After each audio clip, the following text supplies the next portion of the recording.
नमस्कार मंडळी. Big boss Marathi season 6 आता रंगात आला आहे.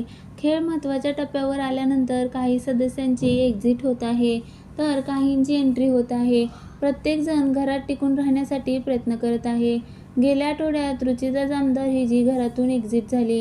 रुचिताने पहिल्या दिवसापासून तिच्या आक्रमक स्वभावामुळे अनेकांचे लक्ष वेधलं. रुचिता जामदार नेहमी कुठल्या ना कुठल्या कारणामुळे बिग बॉसच्या घरात चर्चेत असायची. रितेश देशमुख तिच्या स्वभावामुळे तिची शाळा घ्यायचा, तर कधी तिच्या खेळाचं कौतुकही करायचा. अशातच आता बाहेर आल्यानंतर तिने बिग बॉसच्या घरातील अनुभव सांगितला. यावेळी तिने राकेश बापटबद्दल वक्तव्य केलं.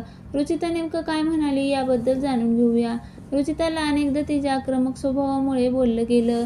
ती गावाकडचे शब्द वापरायची, पण लोकांना त्या शिव्या वाटायच्या, असं तिने राष्ट्रीय मराठीला दिलेल्या मुलाखतीत सांगितलं.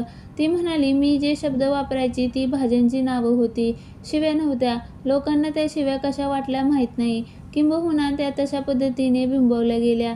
माझ्यापेक्षाही घाण भाषेत इतर लोक बोलायचे, पण त्यांचं बोलणं कधीच का दाखवलं गेलं नाही हे मला माहीत नाही. रुचिता राकेशचा उल्लेख करत म्हणाली, जे मी केलं आणि ज्यावरून माझं शिक्षण, संस्कार, तत्त्व आणि गुरुकुल काढलं त्यापेक्षा दुप्पट तर आरबी बोलला आहे. मी हरभऱ्या, फुटाण्या वगैरे बोलायचे, पण तो तर आई बहिणीवरून शिव्या देतो, ज्या कट करण्यात आल्या. जर मी शिव्या देत आहे असं वाटत होतं तर मग ते शब्द वाहिनीने कट करायला पाहिजे होते, पण तसं नाही. याचा अर्थ त्यांना माहीत होतं की त्या शिव्या नाहीयेत. राकेशचे शब्द का काढले जातात? कारण तो धडाधड शिव्या देतो. दरम्यान बिग बॉसच्या घरातून बाहेर आल्यानंतर रुचिताने तन्वी कोलतेबद्दलही दावा केला. तन्वी बिग बॉसच्या घरात धूम्रपान करायची आणि मुद्दाम तिच्याजवळ जाऊन बोलायची असं तिने म्हटलं आहे.